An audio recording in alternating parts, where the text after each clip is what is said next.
Hello, happy Friday, everybody. Welcome to The Reason We Learn. And oh, good, this starts automatically. I'm still getting used to all my systems. So, today I want to talk about something that James Lindsay has been talking about lately called entryism. If you have not yet watched, or I should say, listened to his bullet episode about entryism at New Discourses on YouTube, I strongly recommend that you do. It is really essential listening for anybody in this who's looking at woke ideas and trying to figure out what's going on and how does this happen, and most importantly, how does it happen at the lowest level? Like, where does it get started in an organization, in any kind of a system where there were previously standards, rules of behavior, whatever it might be, expectations, etc., definitions of quality, definitions of all the words, really. But how does it happen that suddenly you wake up and you're like, wait a minute, why am I now feeling kind of forced to do everything differently and to think about things differently and to speak differently, and if I don't, I'm going to get in trouble. Like, something bad's going to happen to me, and I feel alone. Like, am I the only person who feels like this, and how did this happen? Anyway, so he talks about it. I'm going to bring up this thread that um he put out on Twitter today, and I'm just going to go through it because I think this will help guide what I'm trying to explain. All right. Um, there it is. And I'm gonna let me fix this a little bit so that it's just here. Okay. So he says a thread about a pattern of woke infiltration so that it might be spotted and stopped. Woke Marxists use a suite of techniques that are called entryism, the art of entering, to infiltrate institutions and take them over from within. Now, I'm bringing this up in the context of, our work together in education, because this is what has happened in our schools. This is what is also happening in your home, perhaps. I'm not going to say most likely, because maybe some of you have gotten out ahead of this without even realizing you've done it and have prevented it from seeping in. If so, wonderful. That's fantastic news. Pat yourself on the back. You have protected yourself thus far, but you probably could use these bits of information to keep it at bay. As the title suggests of the show, you know, uh, Space Invaders, and I use that reference to our favorite Gen X game, video game, because that's pretty much what they are. They come into your space, whatever that space may be. They don't need to physically come in. It can come in the form of ideas brought in by someone else, like a virus, like a contagion. And then suddenly everything is infected. That system, that space that previously was, whatever it was that was working, is now not working, or it's working very differently. It's working according to the needs and demands, more importantly, the demands of the invader. And how does that occur? So, and he's got some examples of this, but let me get to where it really is covered. Okay, here we go. Here we go. There are 5 basic stages in this model of infiltration: demand access, demand accommodation, demand a seat at the table, which is power, demand to run the table, demand controlling power, demand to run the room, demand total power. So, how does this manifest in the schools? Well, the simple answer is DEI. The DEI was kind of the way in. When the demand first came for schools to focus on diversity and equity and inclusion, and it didn't just happen last year or the year before that. It didn't just happen in 2016. It started way back. It started probably more like in the mid 80s, believe it or not. It just wasn't called this. It was called something else. And it actually began as critical theory, right? It began in the legal institutions, the legal system, and legal education. And then suddenly you would have individuals coming in to, let's say, a university or a school board or even, a PTO or a PTA or something with the schools saying, I don't see enough black faces, or I don't see enough women, or I need to be, we need, the reason we're not here, whoever this group is lack of access.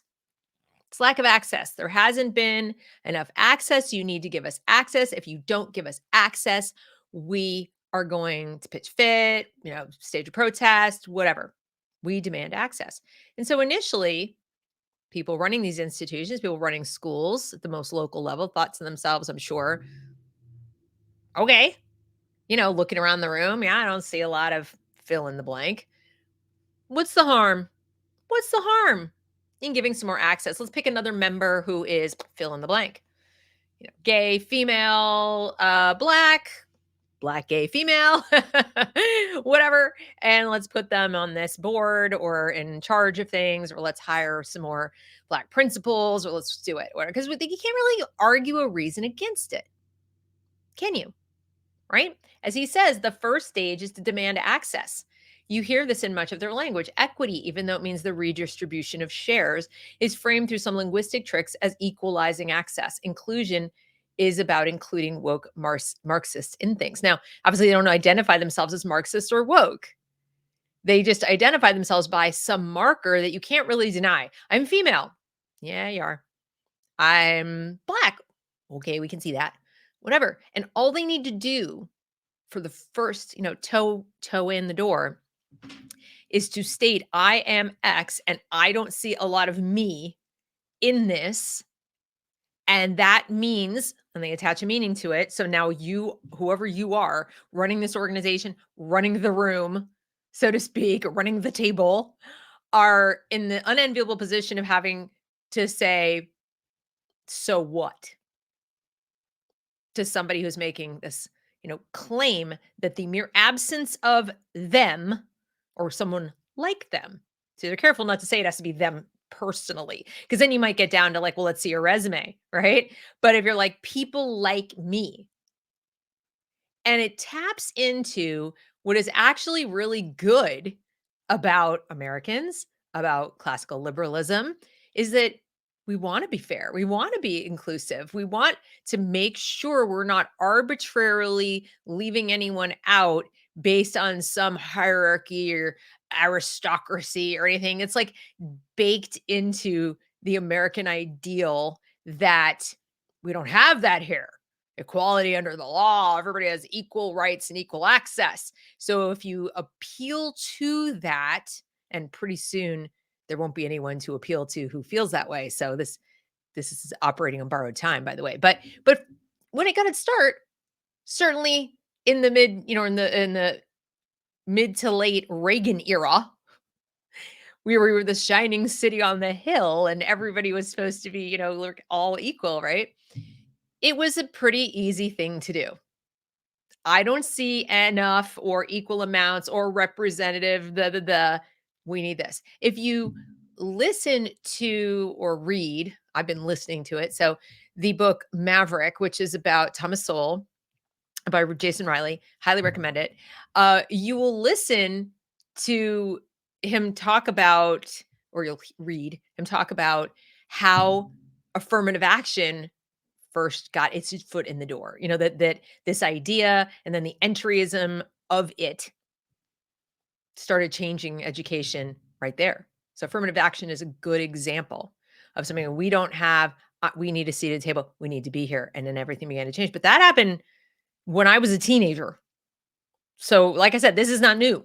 It's just been picking up speed and it's running out of things to enter. It has infiltrated and invaded just about every space. So, as he says, the first stage is to demand access. You hear this much of the language, except with equity. No organization or institution or group, even under the most liberal of policies, has any obligation to admit troublemakers.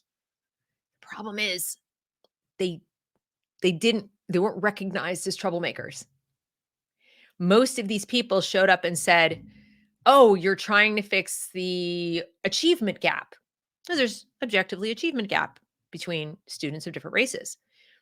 Now, if someone had come in and said, "Can we talk about some of the things that have changed since, we didn't have such a big achievement gap, we just had segregated schools," or something like that, it would have been a different conversation. But instead, what tends to happen is with entryism, somebody steps up and provides two things with their demand for access.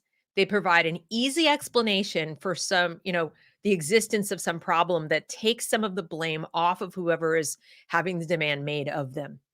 So it's very appealing. Oh, I'll be fixing something, right? And then the second thing it does is it offers the person conceding to the demand a feeling of virtuousness, a feeling of goodness, like, oh, I'm tolerant, I am good, I am inclusive. Okay, I'm a good person, I have virtue. So there's something they're getting out of it. They don't perceive the demander as a troublemaker. They're actually offering them something, and that's the hidden piece I think that maybe is missing from this conversation is what do the people on the receiving end of the demands get out of conceding? And I'll give you a more down to earth example. Your kid is screaming and yelling in the checkout line of the grocery store. I want a candy, I want a candy, I want a candy, I want a candy. Now, that's easier to see. That's a troublemaker. That's a kid making trouble. The parent who gives into it, you can say, well, that's just a lousy parent, or they're giving into troublemakers, or, oh, they're weak. Well, I mean, yes, it is a form of weakness, but it's not just that they're weak. They are deriving something they need out of it. It's just that they've prioritized that need above the child's need to be properly disciplined, society's need to have mature adults someday, and all this kind of thing. So they're in the moment prioritizing their desire for peace, quiet, and to complete their transaction and not have their day upset above all the other values. And I submit to you that entryism works because the people engaging in it, the people who start off making the demands, have correctly sussed out what it is that the people in the institution they're trying to invade need. It's a kind of sales pitch. They need quick and easy button solutions to problems they don't know how to fix. They may or may not have caused. They might have just inherited.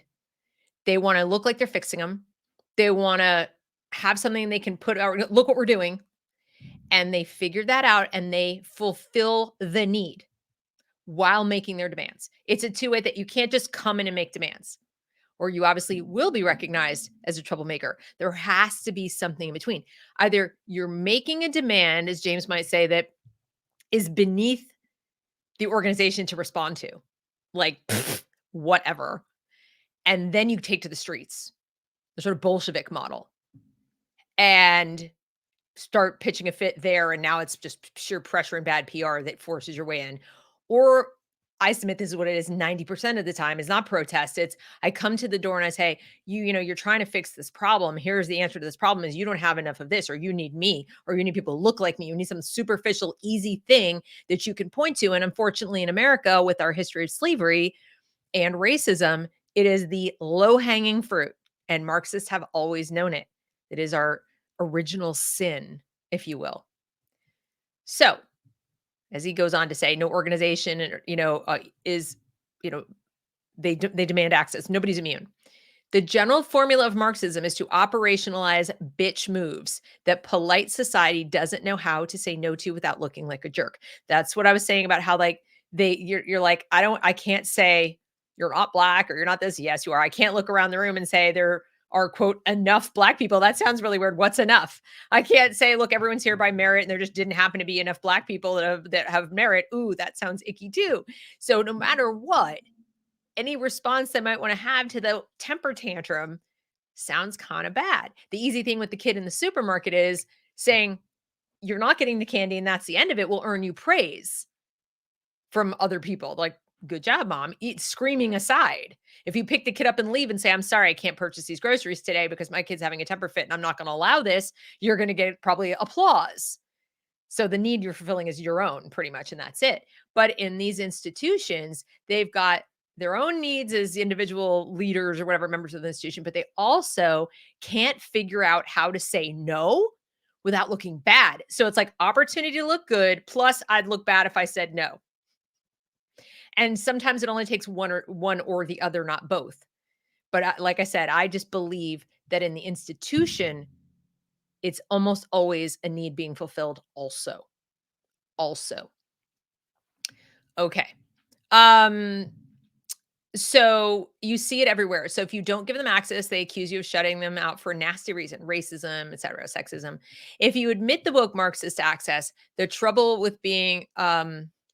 begin at once because they'll fictionalize your organization from within. Woke Marxists, like all Marxists and cluster B personalities, are troublemakers.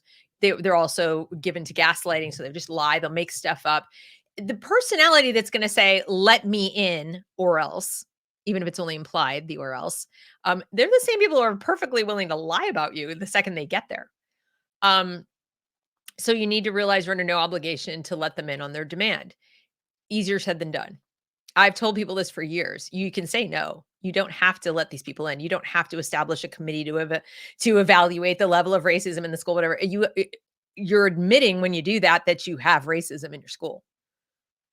You do realize that, right? Now there's no limit to what they can call racist, because since you're doing it in response to their demand for access and inclusion, and you're saying that's the justification, now they can just say, "Nope, I found some more. I found some more. I found some more. There it is. It's over there. Look more. Oh, by the way, did I tell you that commenting on someone's hair, that's racist now?" There's no end to it. Just like your kid, you give them the one candy, then every time you go anywhere, they're going to make a demand for something. You gave in. They're now in there. Now, when you don't, "You're abusing me, you're depriving me, or this and that." Okay, so it's the same thing, and this cartoon does a perfect job of illustrating that. Once inside, they'll demand accommodation. You'll have to allow them to be disruptive troublemakers, be asked to change the rules, etc., in the name of inclusion and belonging. There are entire suites of memes and cartoons describing this dynamic. How many times have we seen this in a school or academic setting? "Can I play? Can I do this? Can I be in the AP class? Can I do that?" At first, it's like, sure. Now in school, it's, get the grades, show that you can do the work, whatever, to get into AP classes or to get a good grade in a class, whatever. The game is too difficult. Can we change it? So failure begins. We have access to the AP classes. We have access to the IB program. We have access to the higher math, whatever it is. You got the access now, and it's like they're failing, they're not succeeding, it's too hard. The test scores are too low, it's too hard. We need to revise, we need to change. Too many children of color, right, are BIPOC, are being suspended or being disciplined. The rules are too hard. We need to change them. I'm The examples are legion in the school setting, all the way up through college. But is it really cheating? It's too hard. You just want to punish black scholars. See how far this can go? So then it's like, no, we've been playing it this way for years. No, we've been doing it's been working for years. Whatever you've been doing, this board, this organization, this school, this classroom, whatever, this family, it's been working. Why are you excluding me? Temper tantrum begins, hissy fit begins, protesting begins, accusations of racism, accusations of exclusion, accusations of meanness or whatever. And this is where things tend to go wrong the most. A lot of people get all the way up to this point. The demands, the protests, the accusations come and they buckle. "We're sorry, we need to do better. We will go back and examine our biases. We're going to examine our policies. We're going to retrofit everything." They scramble like crazy. And the institution, the individuals, whoever it is, the mom, the dad, does not stop, count to 10, and say, "Hang on a minute. Why were things the way they were? Really? Why are we taking the word of this person or this group that they were the way they were because exclusion, because hate, because something really ugly and negative. Have have things not worked? Is the United States not the most prosperous, free, rich, upwardly mobile, etc. country on the planet? Suddenly, are our poor people not fat? I mean, to put a fine point on it, but we don't do that. That's why I say there's a need that needs to be fulfilled, and the need is to feel good about ourselves, to feel like we are good people. And that just doesn't seem to correlate with standing up for it and saying, no, you're wrong. That's not why there are too few people like this. That is not why there's a disparity in the number of, white and Asian people in AP classes and black people it is not because of racism. It is because of merit. It is because of this. It is because of that. They're either not sure and don't have any kind of facts or data to back it up, so they default to whatever the screamer is saying, or they're afraid that if they advance that argument, as Robin DiAngelo would say and Ibram X. Kendi would say, it's white fragility. That's why that book was so important to this whole entryism thing. Without a ready excuse for any protest against the troublemakers, namely white fragility, which applies, by the way, to everybody, even if you're black or Asian, you are adjacent. And your internalized whiteness is fragile. But without that, to explain, other people might have said, well, they're saying it's not true. They're saying that there are actually reasons that have nothing to do with exclusion and just have to do with, they may be more connected to historical factors, subcultural factors, present day, welfare state factors, too much government involvement, et cetera, et cetera, et cetera. Like 25 different things other than this one big boogeyman answer.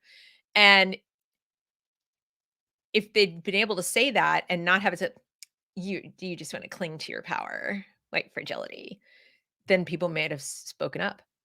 But it's like Kafka trap. I'm racist or I'm racist. So what did most people do? They chose what they thought was the path of least resistance. It seemed like we couldn't. What could it hurt? What could it hurt to allow to more people into the class? Worst case, they'll fail. Yeah, what could it hurt?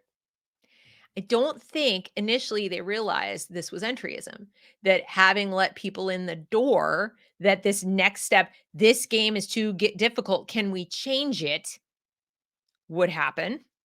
And that the temper fit, if you tried to say anything other than, of course, would follow suit. And how many times have we seen it in the past, several years? You did it. I'm so sorry. And with every apology, with every concession, with every need to change to radically accept some new dogma or some new program or dumb down the curriculum or whatever, it emboldened more and more entryists. You let the radicals in, and now you have to bend your organization around making them feel comfortable, welcomed, honored, respected, etc., usually on constantly shifting terms, just like the permissive parent. It's exactly the same. And with every concession, what do permissive parents tend to do? Do they say, yeah, I'm being too permissive, I'll do better next time? No, they rationalize their permissiveness. They give it a new name. It's gentle parenting. It's attachment parenting. Because attachment parenting is a thing, and so is gentle parenting. So they take the name of a thing that is a real thing, and they use it to rationalize this dysfunctional method of parenting that they're doing. So suddenly, the good thing that used to exist and have some boundaries now has no more boundaries and is not even perceived as a good thing anymore. Just like the idea that, well, diversity and having diverse perspectives in an organization is probably a good idea. Once bad behavior is branded as DEI, it makes DEI toxic. There's nothing good anymore. People are now looking, oh, diversity hire. Oh yeah, you're only here because you're a diversity hire. And eventually it's all toxic. Not only have you ruined the institution, but you've ruined the perception of a thing that might have had some merit if we discussed it openly and allowed for people to say, I disagree in this instance because data. and not be called a name because of it. Have somebody say, "Well, okay, you're right. It's probably, but in this case, it probably doesn't apply." Right? Um, Renormalization. So that what happens is the demand for accommodation begins a process of renormalization. They talk about reimagine schools. What they're really trying to say is re-normalize schools, as in change the norms, change what achievement is, change what good behavior is, change what discipline is, change what teaching is, change all of it to have a new normal. When I first heard the expression new normal during COVID, I got shivers down my spine because I knew exactly what that meant and that it wouldn't end. Renormalization occurs when a group reorients itself around a highly intolerant or disagreeable member who won't accommodate in return. A paradigm example, this is from the family. The vegan child comes in and says, "I demand that you not eat meat." And it puts the family in a very difficult position. They don't want to alienate the child if it's a teenager, as it typically is. They don't want them to run away from home. They don't want them to commit suicide. They don't want them to become mentally ill. They don't want them to use drugs. They don't want them to fall in with a bad crowd. They don't want to lose that relationship. So they're like, all right, let's all try to not eat meat, or let's not cook meat in the house, or and suddenly, remember, there's a need they want met. I want a close relationship with my child. I don't want to be branded a mean and terrible parent. I don't want because we all know that whatever the next behavior of that person is will come back on the parents. Kid runs away from home. What's wrong with the parents? Kid starts acting out of school. What are the parents doing wrong? Kid starts hanging out with a rough crowd or a crowd of weirdos. What have the parents done? Well, maybe the only thing the parents did was say, "We're not bending to your will. And this family is going to operate the way this family always has because it works as the family, and you don't get to just tell the rest of us what to do." And I can tell you from personal experience that in this climate, didn't used to be. There was a time, once upon a time in American history, where if you did that and the kid ran around and did dumb, stupid shit, they didn't automatically blame the parents. Depending on the age of the child, they did not automatically blame the parent. Now, where are the parents? First question in that, the school shooter, where are the parents? Kid beats up another kid, where are the parents? Even though we know the kids are consuming all manner of adult, influence through school, through the media, social media, entertainment, billboards, you name it, books, even they don't read, but just see and have pushed on them. Read banned books. And they go and do what they're going to do from alarmingly young ages. And immediately it's, where were the parents? What did the parents do wrong? And I'm not saying parents are totally blameless. Obviously, they made the choice to send the kid to that school or do whatever. But I mean, comes a point where the intrusions into the family unit are so hard to gatekeep against, as we talked about in my last show last week, that you you, you just you can't do that anymore. And yet, parents know, just like white people in business know, they're going to be called fragile or racist if they don't bend to the will of the demanding coworker or employee or whatever. And so they kind of give in. Parents do the same. Parents increasingly are on the receiving end of entryism coming through into their house with their children from other places. And they are hard pressed to say, oh, hell no. They could literally lose the child. DSS could be at the door, taking the kid away anyway. So they try to make some kind of peace. They try to, like, how do I accommodate, but not really all the way accommodate, whatever. And they're in the door. You can expect at least two things during the demand for accommodation phase. They'll use the same bitch moves against any attempt to refuse. So there's just no stopping at that point. They'll use factionalization. They always make to leverage against you. So they might pick, an ally in the family or an ally at the school or ally somewhere, and now it's all of them against you. This happened to me when I was trying to speak up against some of the DEI crap going on at my kids' schools when they were still in school. And we're now going back to 2016, 2017. And the people within the organization who'd already succumbed to this started building factions against me. And one of those factions included a member of my own family. So, yeah. Not one of my kids. So that's I'll just leave it at that. That is how far they'll go to sort of divide and conquer. By the time the demands for accommodation are presented, you'll find that a surprising cohort of your organization is already at least kind of on the woke Marxist side. They've been working to spread critical consciousness and gain allies from the day they got in. And that was I think the biggest shock for me was sitting down with an English teacher to discuss one of the lessons that was going on in the class, only to discover that the head of school, several of the other teachers, the guidance counselor, like all kinds of people within the school also agreed, already were organized against me and my questions to where I was odd person out. I thought I was going to have a conversation with this one individual teacher, and it turned out they already had all their messaging ready. They already had everything ready for me, and I was all alone. And then when I tried to reach out to other parents whose kids were in the same class, who I thought might agree with me, a thought I had because I quite literally looked up under open secrets which of them had given money ever to the Republican Party or the Libertarian Party or their candidates. I knew I wasn't going to get any help from Democrats. And I called them, each and every one of them individually, to explain what I was concerned about, et cetera, to a person that I reached. And I reached most of them. I heard, we totally agree with you. 100% we agree with you. We think you're right. But we're not going to go with you. We're not helping you. We're not going to expose ourselves. We're not dealing. We don't want to be called this. We don't want retribution coming from the teachers from the school. We don't want to be kicked out. It's a charter school. They could kick us out. We'll lose our spot. I have another kid that needs to go into the school, and I'm thinking, why would you care if you got kicked out from a school that's already doing bad things? But I want to get in arguments with them. I was trying to win them over to come because I knew that in numbers we could put a stop to this. Nope, didn't want to do it. Did not want to do it. And that's why I come back again to what were they getting out of that? What they were getting out of that was peace and quiet. Here, have the candy bar.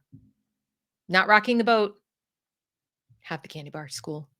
Have the candy bar. I'll deal with the other stuff at home. They thought they could handle it. I wonder if they feel the same way today. Now, I haven't checked back with any of them because they're not my friends. Obviously, I wouldn't have friends like that. But I do wonder sometimes if they ever think about that phone call and if they ever think, maybe I should have showed up to that meeting she was trying to organize where we could have all said, no, we're not giving in to these demands. And we are the parents of the school too. I called about 15 or 20, somewhere between 15 and 20 families in a school that only had like 100. It's still a decent number of people. Nope. None of them. Zero. We support you. Go forth and prosper, but we're not coming with you. Oh, I couldn't possibly. As their accommodation grows, so will the power of their faction, and they'll begin to leverage that to demand a seat at the table. They don't demand total power, they demand a say. That's what they always claim. We just want to say. We just want to be invited to the table. We just want to be included in the conversation. We have so few opportunities to have our voices heard. Have you heard these things before? We're a minority voice. And it's never true. That's the irony, is it's never true. The loudest, the whiniest, the most heard are these voices, but they will always gaslight you and say that they're not because they represent what? A minority population. So they demand representation in leadership ranks. So that's how I ended up with my kids' schools. Every single school they ever attended had a Black principal. All of them. They will not be content with a little bit of say, a single voice on the committee. They will quickly leverage that position. Wait, already got that. Sorry. The goal at this stage is to build a full-blown administrative apparatus that manages the entire organization. If they're building this, you are pretty much screwed. Stop hiring college graduates. I agree. Your organization is probably toast, and most normal people will start bleeding off. And so we've already seen that in Mecklenburg County, where I live. The school board is 100% At this point, when I first moved here, it was not. There were, I think, at least 2 or 3 members of the school board who were what you might call more traditional, more sort of Republican or conservative leaning or whatever, and, you had a little bit more. I wouldn't call it parity, but it was a little bit more voice. Now, 100% cuckoo for crazy, 100% woke, to the point where they're paying, $25,000 to Ibram X. Kendi to speak to the teachers in the school board for, I think it was like 25 minutes or something. So in other words, $1,000 a minute for him to come and spread his hate. Taxpayer dollars. If they gain this kind of administrative power, they will demand to run and manage everything. In effect, they already are by the time they're building out the bureaucracy that will do it, but it will become explicit policy. At that point, the original org is a zombie. Identify respected institution. And by the way, Charlotte used to be known for having good schools. When I first moved here, in particular, the high school that my kids would have gone to, if they were going to go through public school, and my eldest went to it for 1 year, was in US News and World Report's one of the best high schools in the nation by their estimation. Now, I personally think public schools have been crap since forever, but they were, for public schools, considered good schools. That is gone. Gone. Kill it, gut it, wear its carcass as a skin suit while demanding respect. They've destroyed, this DEI movement has absolutely destroyed Charlotte schools. They will mismanage the organization to do woke Marxist goals, mostly break things, make more woke Marxists. That's for shit sure. We now have the Palestinian protesters all over here too, as well as BLM and so forth and so on. Crime is up, vandalism is up, random shootings are up, you name it. This once reasonably safe city is becoming like Boston in the South. Uh, and then they start attacking neighboring organizations. So the private schools are gone. You can see this part of the process at Secret Step 6 playing out in the wake of Claudine Gay's disgrace and resignation from Harvard's presidency. They're melting down as Harvard bleeds capital of all kinds and blaming racism to attack all legitimate academic work. This is when the cordyceps fungus blooms more or less and spreads its spores because of the bug it infected in the first place is completely and totally drained. That's the little zombie bugs that are carrying this planet around. Woke Marxism is basically the parasitic function of socioeconomic affairs. The pattern plays out repeatedly. If you want to stop this process, you have to stop it early, refusing access to troublemakers for being troublemakers and making clear that critical consciousness means making trouble is a step you can probably make now, but couldn't 2 years ago. People are waking up.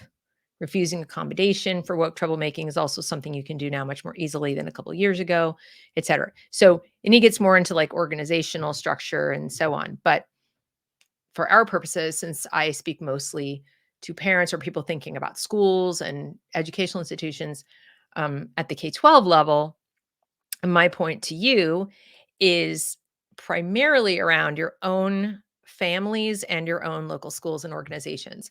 And to that end, I just say, get comfortable with standing alone and saying no and accept being called names. I mean, I didn't stop. I didn't stop doing what I was doing because people were like, I can't help you. I didn't stop doing what I was doing, even when people were like, we're not only not going to help you, but we're going to fight you. We're going to call you names and all this stuff. I just reoriented my efforts away from banging my head against that brick wall. Like I was able to then recognize, because I was still trying, I was able to recognize this is a lost cause. And now, because I have continued to try, I know it's a lost cause. I mean, you might continue to try and find out that it's not a lost cause, whatever you're working on. You might find some allies. You might find an inroad to actually get some other people to go, yeah, you're right. Wait, what are we allowing? No, we shouldn't change the rules. No, we shouldn't change this. I'm not going to change the way we eat. We're going to. So first, I would recommend always try to push back. Always. Don't just run from the get-go, because you, as he says, it's easier today than ever before to say, yeah, that's not true. No, we're not going to do that. Right. So try to get roused. And if you can't, or it's just not working, then what I suggest is like, now you'll know, like, all right, I've reached a point of diminishing returns. It's not working. It's not going to work. I have given it a solid try. And that's why I tell people, like, when working with people like Moms for Liberty, like, "Well, so are you saying we shouldn't try and run for school board?" I'm like, I I'm an abolitionist, so personally, I'd rather see the whole system collapse, but obviously, I cannot know what every single school district is like in this country. There are thousands of them. So, only you can be the judge.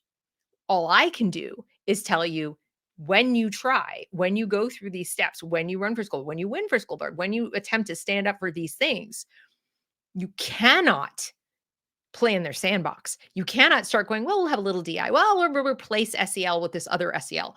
No. So if you go into that and you try to hold firm to your principles and you try to hold firm to doing what you know is right, even within this completely flawed system that probably shouldn't exist in the first place, but you're going to try to make the best of it while it's there because your kids are in it and you can't get them out for whatever reason, you've got to set a limit for yourself and say, I'm still not going to be part of the problem. I'm not gonna play in their sandbox. I'm gonna speak up when there are entryists trying to get in or trying to stay in when we have the option to get rid of them, like fire a lousy principal, get rid of DEI, defund a program like SEL. I'm not gonna accommodate at all. I got into this job to be a hardliner, and that's what I'm gonna do. And if having done that, it still doesn't work, then you won't have any regrets. You won't have any regrets. So that's why you should stand firm. It serves a purpose for you. That's the missing thing when I said, it serves some purpose to give the candy bar. Well, people think it only serves a purpose to kind of accommodate a little or bend around or compromise, or we'll change the name of it, or we'll do kinder, gentler SEL, or we'll do conservative SEL or whatever. No, that still serves the entryist purpose. And you can't compete, like, you can't have dueling entryism. You're not going to suddenly get conservatism or libertarianism or whatever into the education system using their methodology. That's never going to work. There aren't enough conservative books in the library. Well, of course they're not. They don't care. They just don't care because remember, there's nothing that someone fears. There's nothing in it for them to add them. What do you got? You're a bigot against white people? Like, they're not afraid of that. And they're never going to be. We are hundreds of years away from that being the way it is for BIPOC people, okay, or LGBTQ. So just don't even try. It is what it is. These are kind of the unwritten rules. And if you can't get in and on principle argue for better things and more true accountability and so on, then you got to get out because you're now just beating your head against a brick wall. Your kid is certainly not going to be benefiting if you're doing it while you have a child in the school. It's probably going to be retribution. That's what I realized. It was like, I am now at a point of diminishing returns. My kids are getting hurt. They are taking it out of my children. I got to get out. So you get out and now you build. You use the same energy and knowledge that you were using to try to fight off the entryists and their poison to go build your own thing from scratch. Start from the ground up and commit yourself. If you do end up with an organization, whether it's a parent organization, whether it's a micro school, whether it's a homeschooling co-op, whether it's just your own separate parent organization, whatever it is, like for your existing school, like you decide, I'm not going to fight the school, but we're going to have an enrichment program for the kids who are there so they can get an alternative to this garbage that's coming in their ears. Whatever you create, and you should create something. Don't just tuck tail and go home because your kids are counting on you, right? To set a standard and be a role model for how to resist this kind of emotional bullying. Build something and commit to not being browbeaten by these kind of people. So if somebody shows up at the door and says, I don't see enough, slam the door in their face. I want a seat at the table. Earn it. We don't operate that way. And stand firm in the knowledge that you are protecting whatever it was that you valued enough to build in the first place. And because we have forgotten as a people why things have worked the way they've worked for as long as they have. And we're willing to believe whatever lies Howard Zinn tried to tell us about it was designed to promote power and privilege and capitalism and evil things. Blah, blah, blah, blah, blah. So everybody's like, oh, well, I guess that's what goes reasons. And I believe it because I don't have another answer because nobody taught me the actual reasons why these things came to be. Just commit yourself to your mission and your principles, and maybe even document so you don't forget and future generations don't forget. Write down why these are our goals, why this is our mission, why does it matter? Why did we choose it this way? Why is the important question. And it's the one we're not asking enough. So entryism is, you know, a weapon that works because we don't ask that question. So I hope you will go and listen to the Bullet podcast that he put out about this. It's at New Discourses on YouTube, and it goes into depth on this. I just showed you some tweets. It gives you the gist, and I've tried to sort of translate how it works into the school setting and your home setting. You've got to toughen up, but I would recommend, just like I did several years ago, where I said, educate, philosophy, who needs it? You do. Or you need to sit down and decide, what is my education philosophy? What is my parenting philosophy? Why are those two things so dear to me? Get really comfortable in that. Remind yourself every year, it's a new year. Sit down and refresh your memory. Let me go back and kind of marinate in that for a while. Okay, that's my purpose as a parent, or that's my purpose as an educator, or that's my whatever it is, why you believe what you believe and want to stick to a more traditional method or whatever it is that you're doing, that you're not woke. And then when you encounter entryist anywhere, you'll just be able to calmly be like, no, not going to do that.